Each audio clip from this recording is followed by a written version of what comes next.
आप ही है और अपना शत्रु भी अपने आप ही है। संसार में जिसे हम शत्रु और मित्र समझते हैं वो वास्तव में स्थायी नहीं है।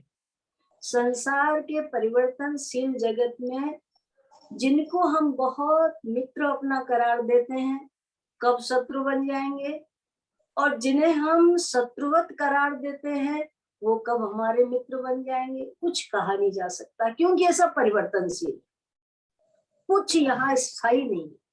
इसलिए वास्तव में मित्र और शत्रु की जो परिभाषा है वो हमारी अपने आप से अपने आप के लिए। प्रश्न ये है कि हम अपने लिए क्या कर रहे हैं, स्वयं के लिए क्या कर रहे हैं, स्वयं हमको करना क्या था और कर क्या रहे। इसलिए सबसे पहले व्यक्ति जो अपने लिए अपने दायित्व का निर्वाह अच्छा कर सकता है वो सबके लिए अच्छा कर सकता है। जो स्वयं के लिए अच्छा नहीं कर सकता वो किसी और के लिए अच्छा नहीं कर सकता है। तो ये बात अलग है कि मेरा अच्छा मैं किस में समझता या समझ रही हूँ। मेरा अच्छा मैं सोचती हूँ कि ये बाहर की उपलब्धियों में मेरा अच्छा है, इनके साथ हमारा अच्छा किसी और चीज में है।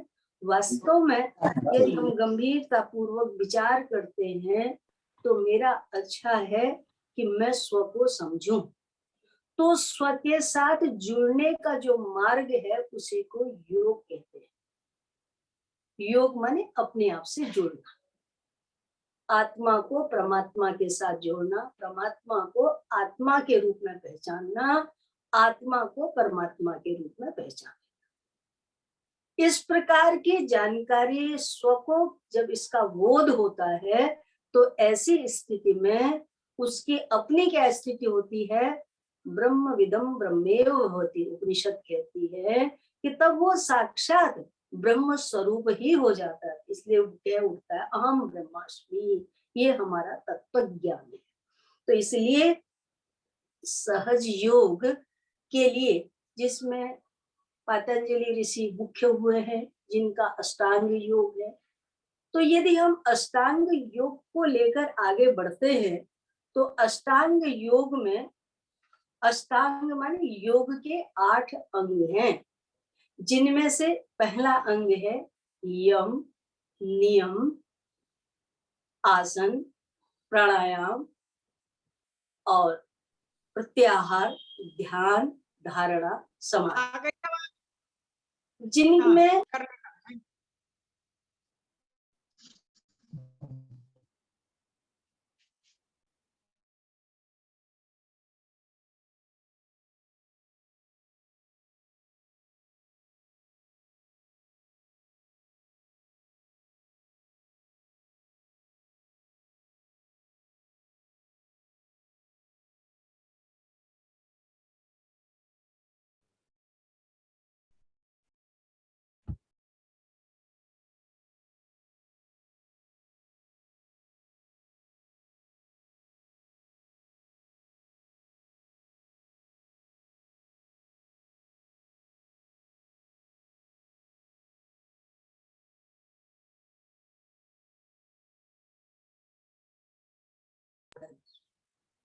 जिसे हम यम नियम साधन कहते हैं, और पहले यम में आती हैं 5 चीजें, अहिंसा, सत्य, आस्ते, ब्रह्मचर्य, अपरिग्रह।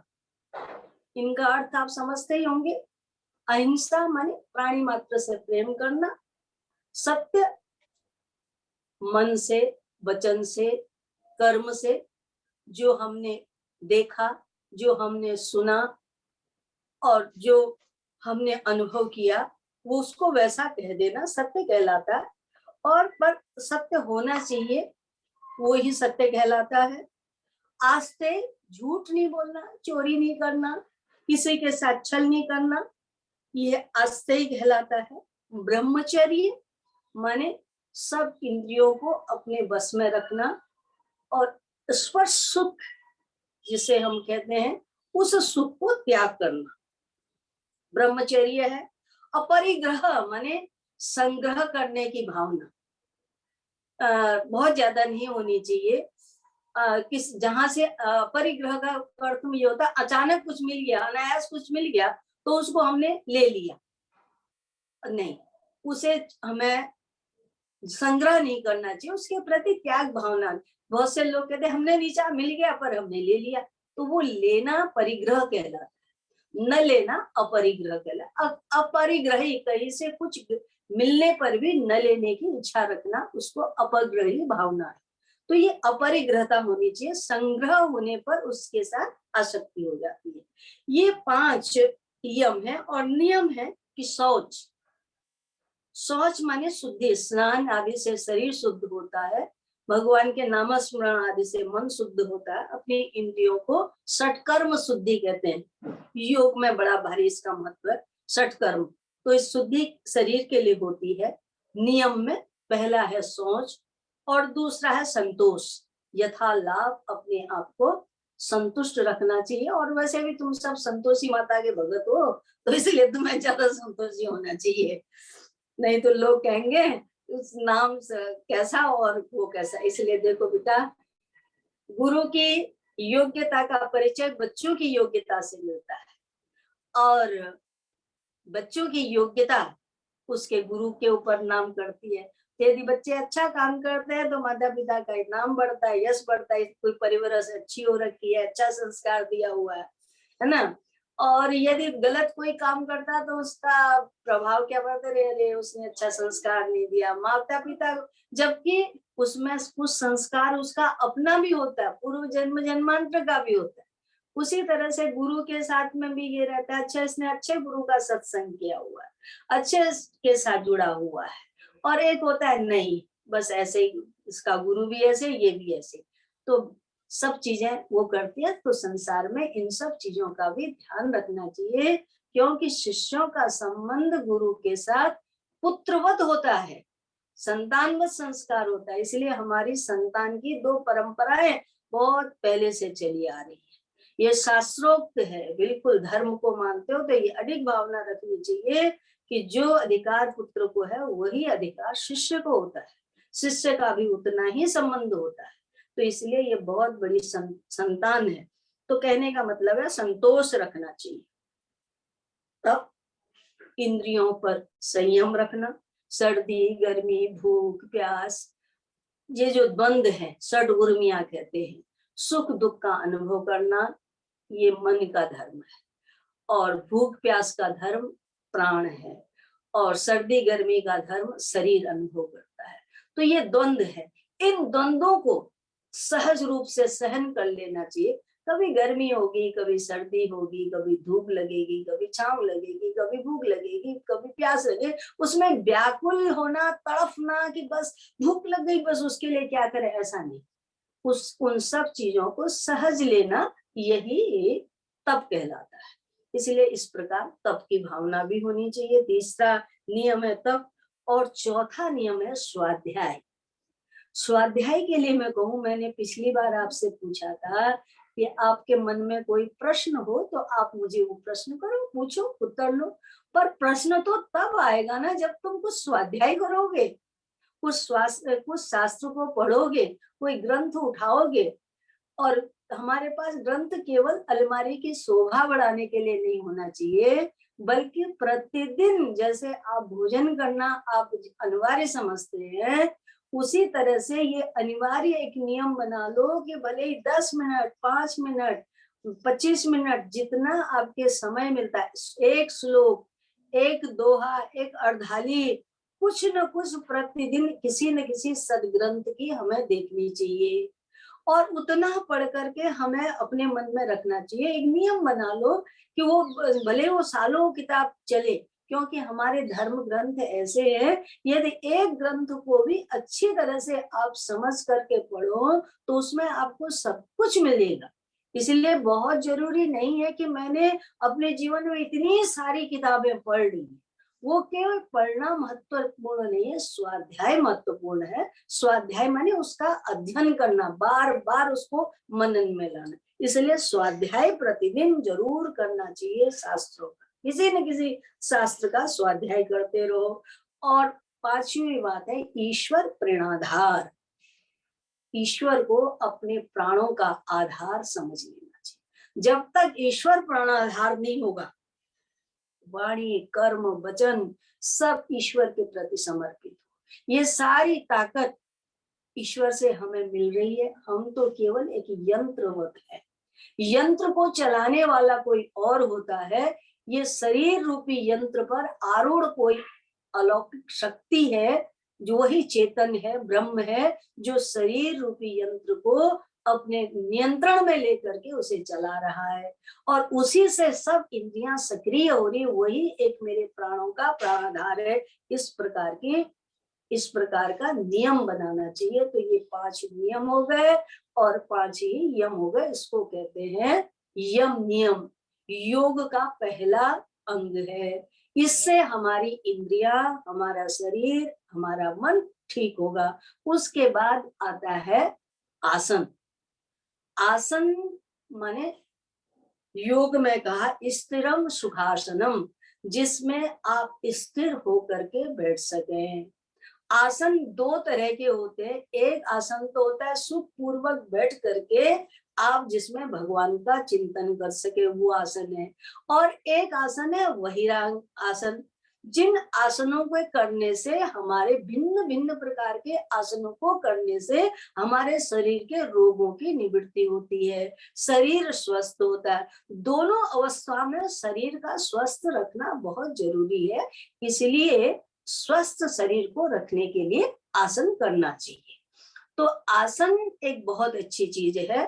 तो जिससे आसन का एक मतलब तो होता है 84 आसन है। इन आसनों को करने से अमुक आसन से अमुक रोग दूर होता है। जो रोज टीवी में, इंडिया टीवी में रामदेव बाबा कर करके आप लोगों को सिखा रहे हैं। इसलिए ये एक योग आसन का एक अंग ये है। और एक अंग है कि जिसमें आप शांति से सुख पूर्वक बैठकर, ज्ञानमय मुद्रा में बैठकर अपनी रीढ़ की हड्डी को बिल्कुल सीधा रखें, गर्दन को सीधा रखें, शरीर में कहीं कोई तनाव नहीं हो और आप स्थिर होकर, आपका मन स्थिर होकर के आप जिसमें बैठ सकते हैं, वही सुखासनम। वो स्थिरता को देने वाला आसन सुखासन है, ऐसा महर्षि पतंजलि कहते हैं। तो आसन हो गया। फिर उसके बाद प्राणायाम है। प्राणायाम बहुत प्रकार के होते हैं, जिनमें से प्राणों को शुद्ध करना, माने प्राण शक्ति हमारे शरीर में 5 प्राण हैं, इनको शुद्ध करने के लिए ये प्राणायाम होते हैं। इन प्राणायामों में बहुत सी जगह तो उज्जैनी प्राणायाम है, भ्रामरी प्राणायाम है, शीतली प्राणायाम है और कपाल ये प्राणायाम है, नाड़ी शोधन प्राणायाम है। प्राणायाम क्यों किया जाता है? पतंजलि ने स्पष्ट लिखा है, सर्व पापानि, जितनी हमारी पापमय वृत्ति होती है, जन्म जन्मांतर के जो पाप होते हैं, उन पापों को नष्ट करने के लिए प्राणायाम बहुत आवश्यक है। इसलिए प्राणायाम करना चाहिए। तो प्राणायाम में क्या करना चाहिए? आपको सुखासन पर बैठ करके ध्यान करने के लिए आप अनुलोम विलोम प्राणायाम करें। अनुलोम विलोम प्राणायाम करने के बाद भ्रामरी प्राणायाम करें। और भ्रामरी, अनुलोम विलोम, ये दोनों प्राणायाम करने के से अनुलोम विलोम से आपका, अनुलोम विलोम में पूरक, रेचक और ये जो प्राणायाम है, इन प्राणायामों को करने से नाड़ी शोधन हो जाएगा आपका। और इसमें से धीरे धीरे पिंगला पिंगला के बीच में जो सुषुम्ना नाड़ी होती है, सूक्ष्म चलती है, उस सूक्ष्म नाड़ी प्रकट हो जाएगी, उसमें चेतन हो जाएगी। वो नाड़ी चेतन हो जाने के बाद कहते हैं ना, ये तो सिद्ध पुरुष है, ये योगी पुरुष है। तो उसका मतलब उसकी इंद्रियां, उसकी नाड़ियां शुद्ध हो गई हैं। तो सुषुम्ना के जागृत हो जाने के बाद कहते हैं, जैसा संकल्प करो, जैसी इच्छा करो, वैसा फल मिल जाता है, वैसी चाह हो जाए। इसको बहुत से लोग कहते हैं ना, तो सिद्ध पुरुष है, जैसा सोचता है वैसा हो जाता है। तो उसके अंदर क्या हुआ? उसकी सुषुम्ना जागृत हो गई। जो सुषुम्ना का संबंध ब्रह्म रंध्र के साथ में है, छठ छठ चक्र से निकलता हुआ जो ब्रह्मरंध्र की ओर बढ़ती है वो सुषुम्ना नाड़ी कहलाती है। तो इसलिए ये नाड़ी शोधन के लिए प्राणायाम करना चाहिए। तो मैं हमेशा कहती हूँ कि ज्यादा नहीं कर सकते हो तो केवल प्रतिदिन 10 मिनट 15 मिनट आपको अनुलोम विलोम और भ्रामरी प्राणायाम करें। पेट आदि को शुद्ध के लिए कपालभाति अगर करते हैं तो अच्छी बात है, वो भी सब करना चाहिए उससे जितना हो सके। पर ये अनुलोम विलोम और भ्रामरी ये दोनों प्राणायाम तो जरूर करना चाहिए। अनुलोम विलोम तो आप लोगों को मालूम हो गई, आप लोग क्योंकि आजकल योग में वो बातें तो नहीं रही कि जो पहले बैठ करके कराया जाता था। अब तो टीवी बड़ा सा ऐसा साधन है। ये सब को रामदेव बाबा को बहुत बहुत बधाई देनी चाहिए। उन्होंने इतना अनुलोम विलोम करा दिया कि सब लोगों को मालूम ही होगा, पर फिर भी आप एक बार मेरे साथ कर लो और जिससे कि आपको अच्छा लगेगा। भ्रामरी कर लो, फिर उसके बाद प्राणायाम के बाद होता प्रत्याहार। प्रत्याहार कहते हैं इंद्रियों को अपने अपने विषय से हटा करके उनको स्थिर करने का अभ्यास। इंद्रियां जो व्यर्थ इधर उधर दौड़ती रहती, फालतू आंखें घुमाना, फालतू कान लगा लगा के दूसरों की तरफ सुनना, फालतू जिह्वा के द्वारा शब्दोच्चारण करना, हमारी व्यर्थ के हाथ पांव हिलाना। बहुत से लोग भी बैठे रहते हैं टांगे हिलाते रहेंगे, बहुत से लोग कुछ न कुछ बैठे रहेंगे हाथ से तिनका तोड़ते रहेंगे।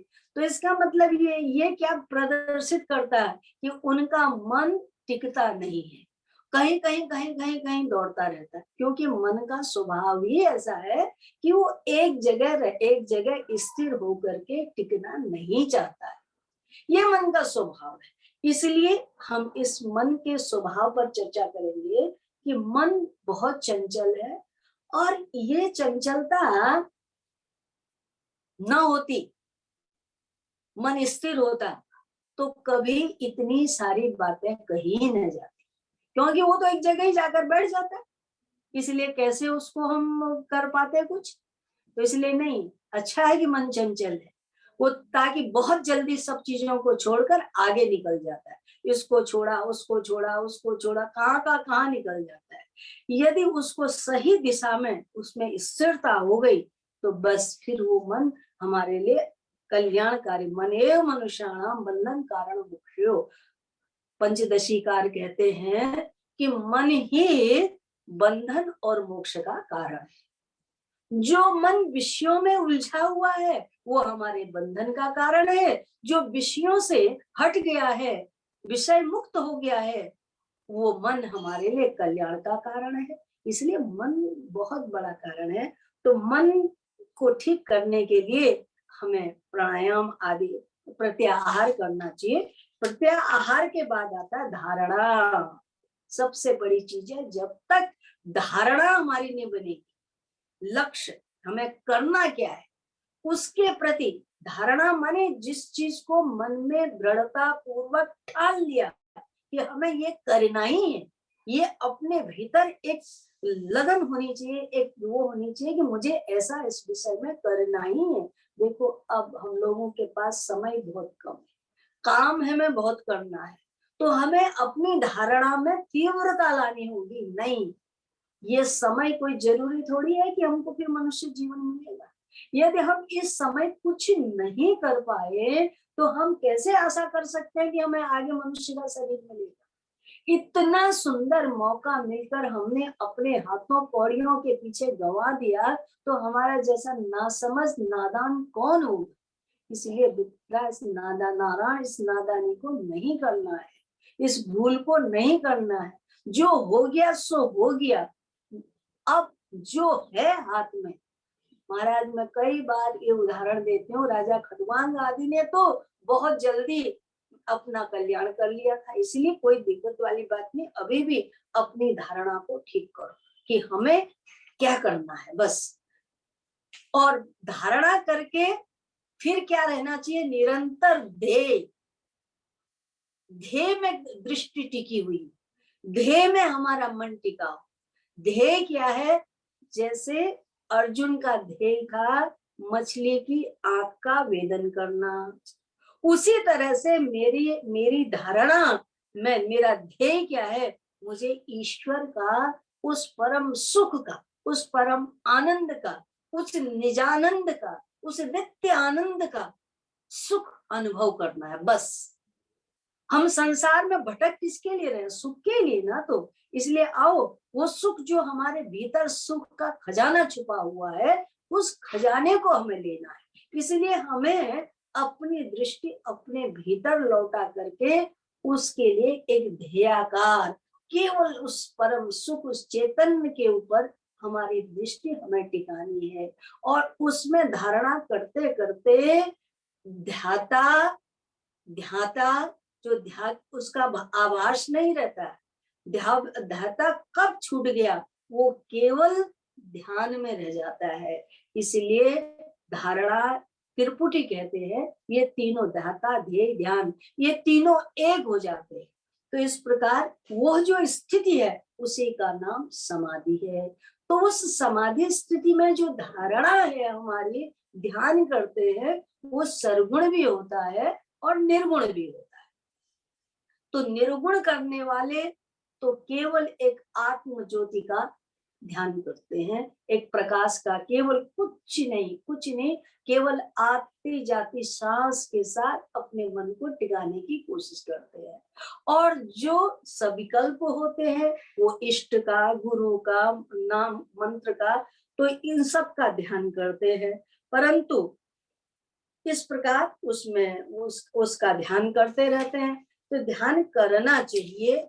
तो सगुण का जो ध्यान करते हैं, निर्गुण का ध्यान करते हैं, भगवान कहते हैं कि जो इस प्रकार उस ओमकार का ध्यान, ओम इत्याक्षरम ब्रह्म, ओम का जो निरंतर ध्यान करते हैं और ओम में अपनी चित्त वृत्ति को लगाते हैं, वो ओम का स्मरण करते हैं, वो सब उससे मुक्त हो जाते। इसलिए गीता में भगवान ने कहा, ओम एकाति अक्षर ब्रह्म व्यावृन मानुस्मरम ये प्रयांति तज देह स यान्ति परमां गति अन्य चेता सतत यो मां स्मरति नित्यश तस्याहं सुलभं पार्थं नित्य युक्त योगिनः। भगवान कहते हैं, ओम एकाति अक्षरम ब्रह्म, ब्रह्म ब्रह्म ब्रह्म, आप ये शब्द सुनते हैं। ब्रह्म माने परमात्मा, ब्रह्म माने सत्य, ब्रह्म माने सनातन, ब्रह्म माने शाश्वत, ब्रह्म माने सुख। तो ये ब्रह्म आखिर है क्या है, ये हमारे सामने प्रश्न आया। तो ये ब्रह्म बोले केवल ओम एक आति अक्षरम ब्रह्म, ये जो ओम अक्षर है यही ब्रह्म है। उंगली रखकर कह दिया यही ब्रह्म है। माने जैसे कोई उंगली के इशारे से संकेत करके कहता है, ये उसे दिखाता है, ये चंद्रमा, ये सूर्य, तो आप उसे सूर्य समझ लेते हैं, उसे चंद्रमा समझ लेते। उसी तरह से भगवान श्री कृष्ण ने ये कह दिया, ओम एति अक्षरम ब्रह्म, ये ओम अक्षर ही ब्रह्म है। ऐसा मन में सोच कर इस ओमकार का ध्यान करो। बोले ओम का ध्यान करो, कहाँ करोगे? भूमध्य के मध्य में, अपने दोनों भौं के बीच में। और इसमें बैठने के लिए आपको क्या करना है? पहले सुख आसन पर बैठे, ज्ञान की मुद्रा बनाए, और ज्ञान मुद्रा बना करके सबसे पहले अपना अनुलोम विलोम प्राणायाम करो। तो 3 बार ओम का उच्चारण करती हूँ, अनुलोम विलोम कर लो पहले, 5 बार, 6 बार अनुलोम विलोम, 3 बार, 5 बार, 7 बार अनुलोम विलोम कर लेना। और फिर उसके बाद 5-7 बार भ्रामरी कर लेना। और फिर उसके बाद आप भ्रामरी के साथ ओमकार का उच्चारण करके फिर ध्यान में बैठना। तो पहले थोड़ा अनुलोम विलोम कर लेते हैं।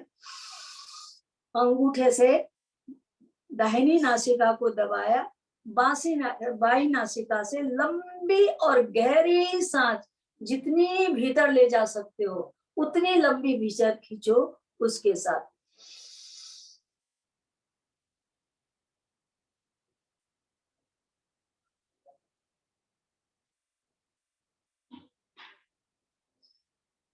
फिर बाई नासिका को बंद करो, दाहिनी कुछ देर अंदर रोकना है सांस को, फिर दाहिनी नासिका से धीरे धीरे धीरे उस सांस को बाहर निकालना है।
नाड़ी शोधन के बाद फिर भ्रामरी, भ्रामरी से अंगूठे से कान बंद करने हैं, नासिका को दो बंद करना है, और ये दोनों उंगलियों से आंख के नीचे के भाग को ऐसे ये मुद्रा बनानी है आपकी। और फिर जिह्वा को तलवे के साथ करते हुए, वैसे तो खिचड़ी मुद्रा करते हैं पर सामान्य के लिए तलवे, जिह्वा मोड़ लो ऊपर की तरफ, तलवों से लगा लो।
मुझे जुकाम हो रखा, उसकी वजह से थोड़ी दिक्कत हो रही, पर लंबी सांस लेकर छोड़ के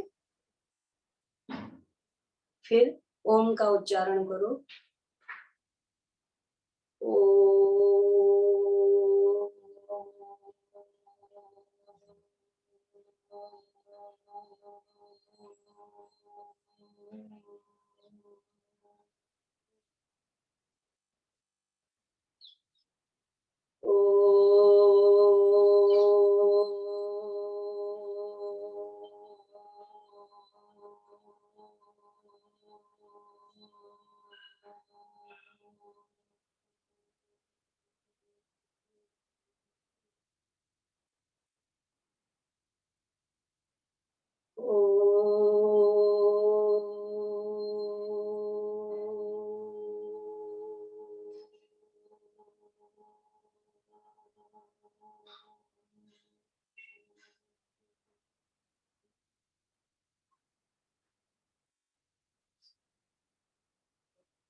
धीरे से अपनी चेतना को बड़ी सहजता पूर्वक पांव के अंगूठे से धीरे धीरे ऊपर की तरफ लाओ, घुटने तक, घुटने से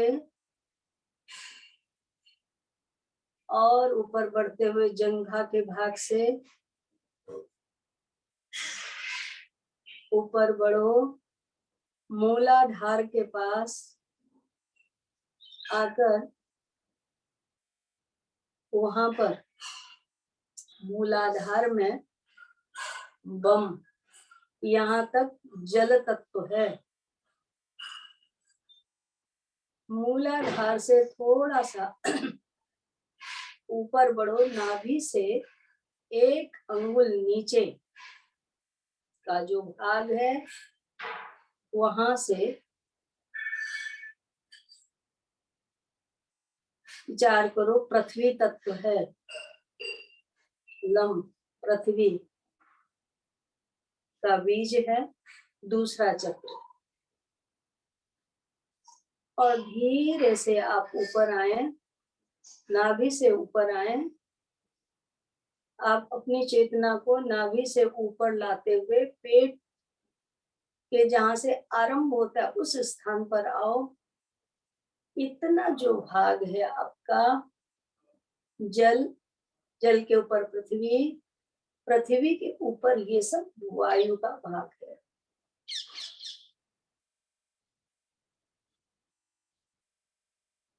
वायु, उससे आप ऊपर बढ़े, वक्षस्थल से होते हुए कंठ के नीचे, ये सब अग्नि तत्व है।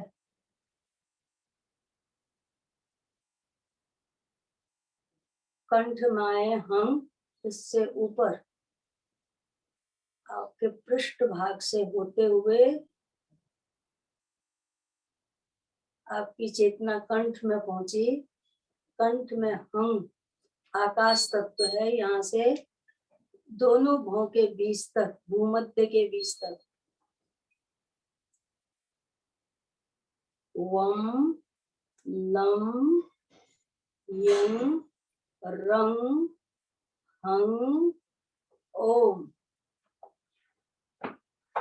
धीरे से अपनी चेतना को नासिका के अग्र भाग से होते हुए अपने दृष्टि को स्थिर करो नासिका के अग्र भाग में।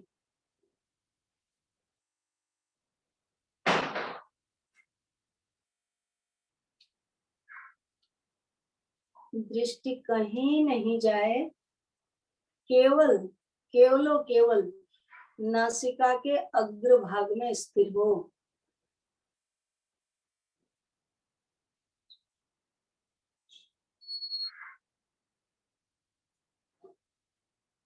सरल नाक की नोक को देखो अपनी, बस।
नासिका के अग्र भाग को देखते हुए केवल आपको अपने मन को नासिका के अग्र भाग में स्थिर करना है।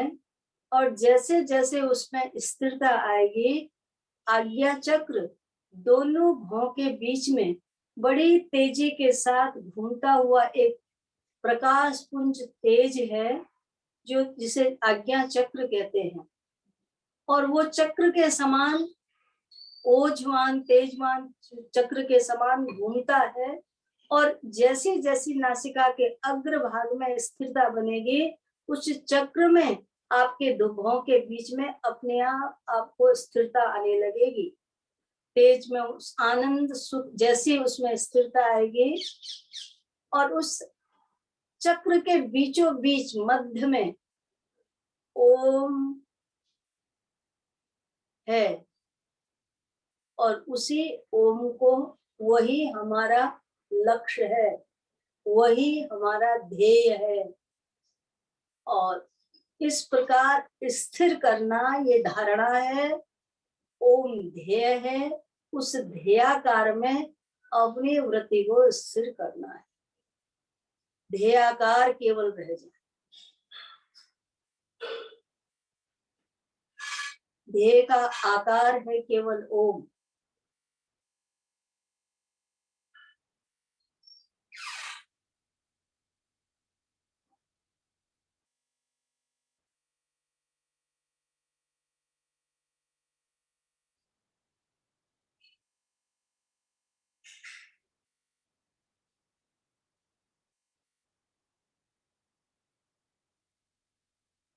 इसको सबीज अथवा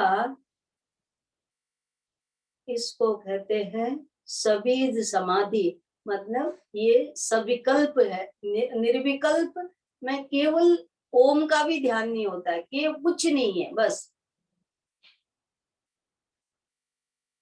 केवल साक्षी भाव से बैठते हैं। परंतु ये सबीज ध्यान है, सगुण ध्यान है ओम।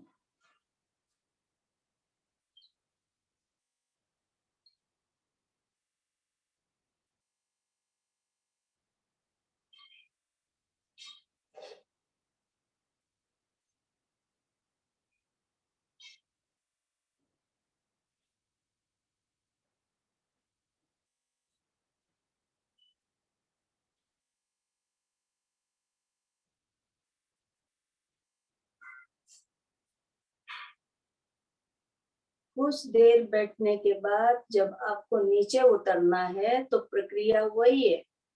नासिका के अग्रभाग से अपनी चेतना को धीरे धीरे अपने कंठ में लाएं।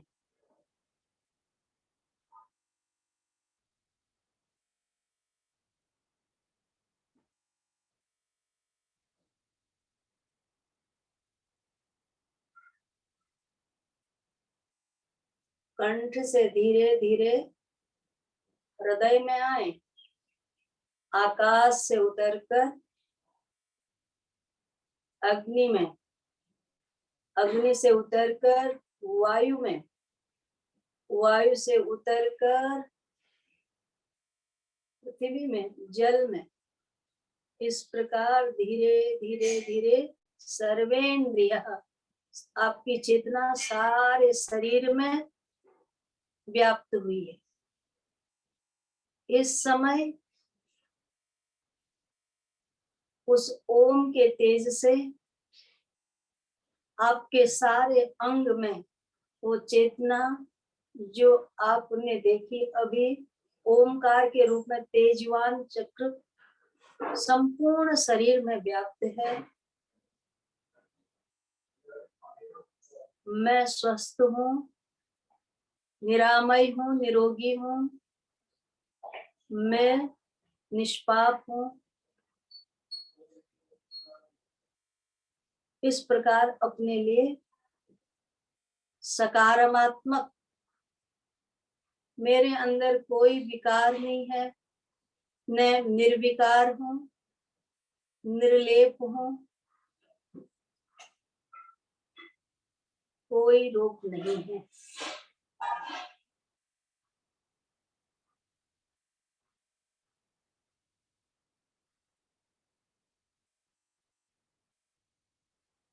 ये योग की पहली अवस्था है, और आपको केवल मैं ओम तक ले गई, आपको इससे आगे जाना है। यहाँ से आपकी सुषुम्ना नासिका का केंद्र है, भूमध्य, और दोनों नासिकाओं के बीच से बहुत एक सूक्ष्म चेतना होती है, जो मूलाधार से धीरे धीरे धीरे धीरे चक्र के रोज रोज ऐसा अभ्यास करने से आपको लगेगा कि कोई चीज बड़ी तेजी के साथ मेरे भीतर से निकल करके भूमध्य तक पहुंची है। और वहां से ऊपर जाने के जब भूमध्य में हम पहुंचते हैं तो उस समय ये भावना होती है, ना मैं स्थूल शरीर हूँ, न सूक्ष्म शरीर हूँ, न कारण शरीर, जो मेरा वासनात्मक शरीर था ओम के साथ, वो उस तेज के साथ, उस ओज के साथ जो अग्नि तत्व है उसके साथ छू करके दह दह पच पच स्वाहा, वो संकोच शरीर जलकर नष्ट हो गया है। और अब केवल केवलो केवल एक शुद्ध चेतन के रूप में मैं हूं, ऐसी धारणा बनाई जाती है। और उसी धारणा के साथ ध्यान में बैठते हैं। ये सब विकृतियां शरीर में जितनी भी है, दोष है, सब स्थूल सूक्ष्म में है और कारण से है। शरीर तीनों शुद्ध हो गए, कारण शरीर मिट गया, कारण अज्ञान है जिसके कारण तो सूक्ष्म और स्थूल दोनों शरीर छूट गए, ऐसी एक धारणा बनाई जाती है। तो इस प्रकार रोज अभ्यास करो। और इसका आगे का, क्योंकि मैं एकदम सब बता दूंगी, आगे तो तुम्हारे पल्ले कुछ नहीं बढ़ेगा, फिर बाद में सब भूल भाल जाओगे। इसे आगे मैं अगले शनिवार को या उससे अगले शनि, अभी तक तो मैं भूमिका तैयार कर रही हूँ कि रोज बैठने का, ये 6 दिन आपको मैं देती हूँ, 7वें दिन मेरी बारी आती है। 6 दिन तक तुम इतना अभ्यास करो कि रोज अपने व्यस्ततम समय में से समय निकाल करके, इसमें मैं आप लोगों को कोई लंबा चौड़ा ऐसा नहीं बता रही हूँ जिससे आपको, आप मुझे ये कह सकें कि हमारे से तो ऐसा होता नहीं है। इसमें ये चाहे कोई कैसा ही किसी का शरीर है, मोटा है, पतला है, स्वस्थ है, अस्वस्थ है, इतना तो सब कर सकते हैं कि जहां बैठे हुए, जहां हो, जैसे सुख से आपका शरीर स्थिरता मान सकता है, वैसे आप बैठ जाओ। और बैठ करके केवल नाड़ी शोधन प्राणायाम करो, भ्रामरी प्राणायाम करो। और भ्रामरी प्राणायाम करने के बाद ओमकार का उच्चारण करते हुए, ओम करके जब आप बोलते हैं, तीसरी बार ओम बोलते हैं, तो लंबी गहरी सांस के साथ ये सोचो कि मेरे अंदर का जितना विकार है सब निकल के बाहर आ गया। और वैसे तो इसीलिए ये कपालभाति वगैरह कराई जाती है कि इसमें इसमें ये होता है कि बाहर से शुद्ध सकारात्मक सांस जो हमारे अंदर जा रही है और जो विकार है वो निकल के बाहर आ रही है। तो आप वहां ये सब नहीं कर सकते हो, करना तो नियम से ये भी चाहिए, पर मैं आपको बहुत सूक्ष्म सरल बता रही हूँ कि यदि आप नहीं कर सकते तो केवल जब ओम का उच्चारण करते हो,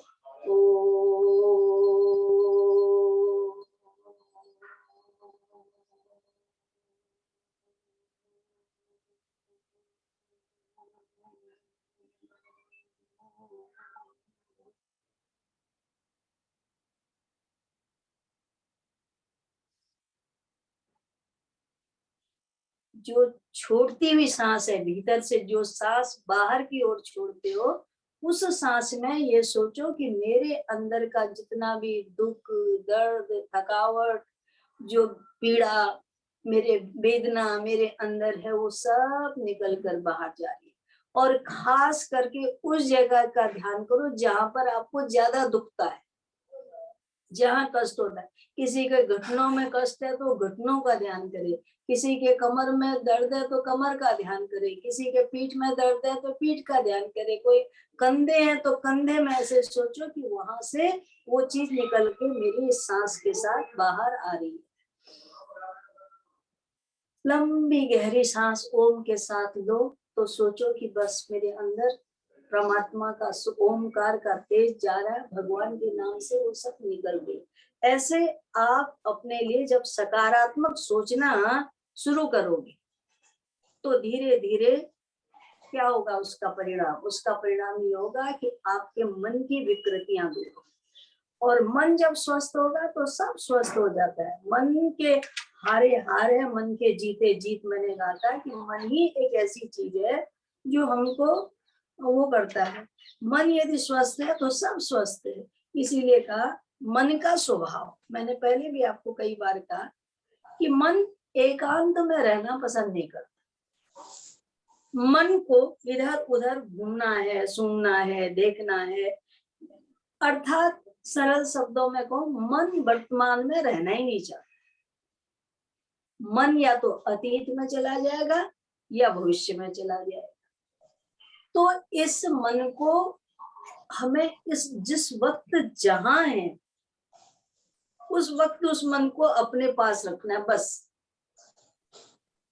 ये जो मन है इसका नाम है अभ्यास। अभ्यास करना चाहिए। अर्जुन ने कहा था ना, चंचला ही मन कृष्ण प्रमाति ब्रत। ये मन ऐसा चंचल है कि इस मन इतना बलशाली है, इतना दृढ़ है, इतना बलवान है कि इसे रोकना वायु की दुष्कर्म। जैसे हवा की गति पर रोक पाना कठिन है, ऐसे इस मन की चंचलता को रोक पाना भी कठिन है। तो भगवान ने क्या कहा, असंशय महाभाव, इसमें कोई संदेह नहीं तुम्हारी बात। असंशय, संशय रहित बात है, बिल्कुल मैं तुम्हारी बात से 100% सहमत हूं।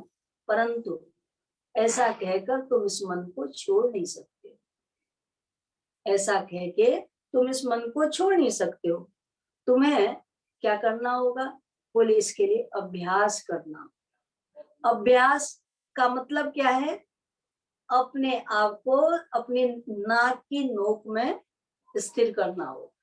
अभ्यास का मतलब ये कि रोज दिन में खाली बैठे रहते हो, जब कभी भी फुर्सत मिलती है, जहां कहीं भी फुर्सत मिलती है, जो क्षण आपके पास मिलते हैं, आप कुछ नहीं करो, अपनी एक सांस खींची, उसे छोड़ी और नाक के आगे भाग में आ गए। केवल नाक के नोक को देखने की, अपनी दृष्टि सीधी रखने की, बिल्कुल सीधी दृष्टि रखने की स्थिरता उसी में आएगी। बस दाएं बाएं झांके बिना आप, इसमें कोई शर्म की बात भी नहीं। कोई देख लेगा, मुझे क्या बोलेगा, क्या कहेगा, तुम क्या कर रहे हो किसी को क्या मालूम। तुम अपना अभ्यास तुम्हारा जारी है। ऐसा दिन भर करते रहोगे तो जब तुम ध्यान में बैठोगे तब तुम्हें बड़ी सुविधा होगी, बहुत अच्छा लगेगा, बड़ी जल्दी एकाग्रता बन जाएगी। जो वर्षों में बननी थी वो दिनों में बन जाएगी, महीनों में बन जाएगी। इसलिए ये अभ्यास करते रहना।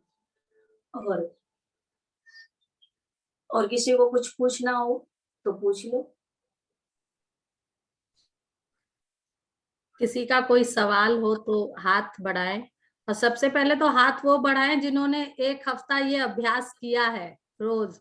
माता जी ने पिछले हफ्ते कहा सबको कि रोज अभ्यास करें। जिन्होंने 1 दिन भी किया है पहले वो बोलें कि उन्हें कैसा लगा। किया था किसी ने नहीं किया होगा। नहीं माँ, किया होगा, बहुतों ने किया होगा। बहुत तूने किया होगा, अच्छी बात है। जिन्होंने किया, जिसने भी यदि किया किसी है, को कोई अच्छा, ये जो हमारा संवाद है, ऐसा नहीं है कि तुम्हें मेरे से पूछने में कोई संकोच हो या इतने लोग सुन लेंगे क्या कहेंगे, ऐसा कोई मत। जो भी मन में आता है, जो जिसको, क्योंकि ये एक मन को जोड़ने का, मैंने पहले दिन ये बात कही थी। बहुत से लोग कहते हैं मंदिर, बहुत से प्रश्न होते हैं, पर आप तो सालों में कभी मिलते हो, आपसे हमारा कभी संपर्क होता नहीं है। तब हमारे अंदर भटकाव आ जाए, हम कहाँ जाए, कहाँ हमको कौन बताएगा, कौन समझाएगा। तो केवल आपसे जुड़ने के लिए ये शनिवार का रखता है, सप्ताह में 1 दिन, ये आप सब लोगों का है। आप मेरे से, मैं तो जो बोलती हूँ, पर तुम्हें भी कुछ बोलना हो, कुछ पूछना हो तो आप निसंकोच पूछ ले। कभी कोई व्यवहारिक बात से आपको तकलीफ आ रही हो तो वो भी आप पूछ सकते हैं। व्यवहारिक कोई ऐसा बहुत वो, अब छोटा मोटा तो संसार में, घर परिवार में जब तक जीवन है कटर पटर चलती रहेगी। इसके लिए भगवान ने कहा दुखालयम शाश्वतम। शाश्वत का मतलब हमेशा, और दुखालय माने जहाँ दुख ही मिलने वाला है। तो ऐसा तो ये संसार है, इसकी तो परिभाषा ही भगवान ने ये कर रखी है। इसलिए इसमें आप ये सोचो, और दुखालय में, संसार में ये शरीर भी आता है। संसार शरीर से अलग थोड़ी है। जब संसार में शरीर है शरीर में संसार है तो भाई इसमें भी कुछ ना कुछ खटर पटर तो रहेगी, इसलिए उसकी तरफ ध्यान ज्यादा नहीं देना चाहिए। बहुत से लोग बहुत ज्यादा उसके लिए हो जाए, और जो आया है वो जाने के लिए आता है, ये पक्की बात सोचना। इसलिए यहाँ जो आया है वो जाने के लिए है। जो पीड़ा आई है, जो कष्ट आया, जो तकलीफ आया, जो दुख आया, जो अशांति आई, वो जाने वाली है, वो रुकने वाली नहीं है। ये बात पक्की सोच लोगे तो तुमको कभी कोई चीज विचलित नहीं कर पाएगी। ठीक है, सुरेंद्र अंकल बोलेंगे माँ। हाँ बोलो जो भी। माँ, आपने ध्यान के लिए बताया कि पैर के अंगूठे से नासिका तक जो हमने सोचना है, क्या उसको देखना है या मन से ही सोचना है कि हम ये मन कर से, रहे हैं? विचारों और से। इसको कितना समय करना चाहिए? मतलब विचारों से धीरे धीरे ऐसी धारणा बनाओ, ऐसा विचार बनाओ जैसे कि पाँव के नाखून से लेकर के आपकी चेतना, जो ताकत है, जो चेतन है, वो चेतन बढ़ रहा है आगे। और जो छूट रहा है उसको मत सोचो, जहां तक पहुंचे वहां तक पहुंचो। धीरे धीरे घुटने से आप ऊपर बढ़े, तो जैसे जैसे जैसे सब अंगों से ऊपर तक चले, तो आपका ये स्थूल शरीर को आपको ज्ञान ही नहीं होगा, ये छूट गया आपसे। माँ, इसमें कितना समय लेना चाहिए? है इस चीज के लिए कितना समय लेना चाहिए ऊपर आने तक? इस चीज को ऊपर लेने तक जब तक आप पहुंचो, कोई 5 मिनट में आ जाता है, कोई 10 मिनट में आ जाता है। 10 मिनट तो बहुत ज्यादा होते हैं, कम। मतलब धीरे धीरे सोचते जाओ उस चीज को और बढ़ते जाओ आगे, उसमें टिकना थोड़ी है। धीरे धीरे सोचते जाओ, विचारों से एक एक अंग का विचार करते हुए ऊपर की ओर बढ़ना है। तो 5-7 मिनट लगेंगे इस क्रिया में। ठीक है। और किसी को कुछ नहीं? हाँ, तुम लोगों नीलू दीदी पूछेंगी। हाँ नीलू पूछे। अनम्यूट करिए दीदी।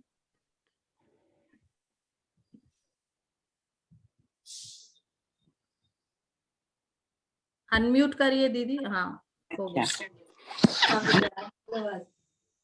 आवाज आ रही है, आवाज आ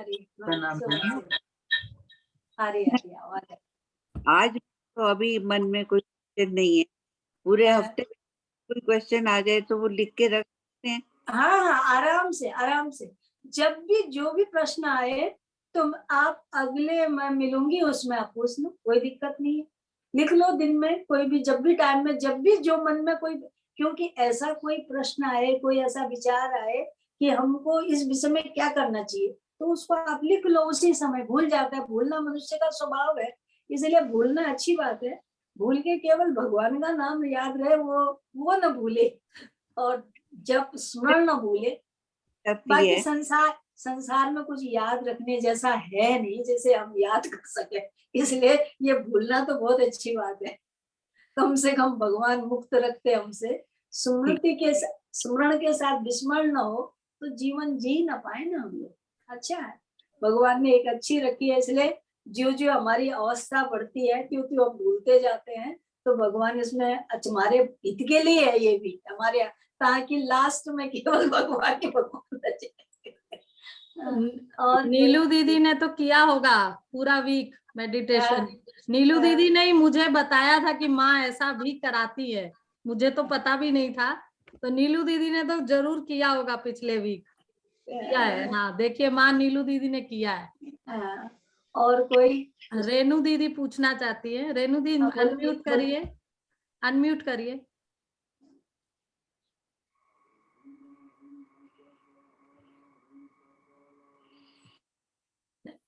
फिर से म्यूट हो गया दीदी, अनम्यूट करिए।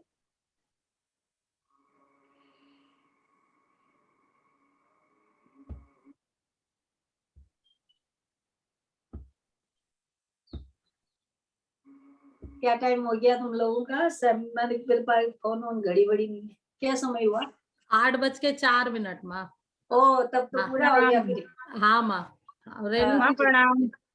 शुभ आशीर्वाद बेटा, शुभ आशीर्वाद। ठीक है, ठीक है। इच्छा थी कि होमवर्क मिले, आज आपने होमवर्क दे दिया हमें। ठीक है, बहुत अच्छी बात है। अब 8 बज गए, अगली बार मिलेंगे तो पहले से प्रश्न लिख के रखना, और फिर उसके बाद कुछ पूछना होगा तो पूछ लेना। अब आज पूरा करते हैं। मैं अगली बार से घड़ी लेके बैठूंगी, आज तो लिया नहीं, भूल गई, तो इसीलिए अब पूरा करती हूँ। ओम पूर्णमदः पूर्णमिदं पूर्णात् पूर्णमुदच्यते पूर्णस्य पूर्णमादाय पूर्णमेवावशिष्यते।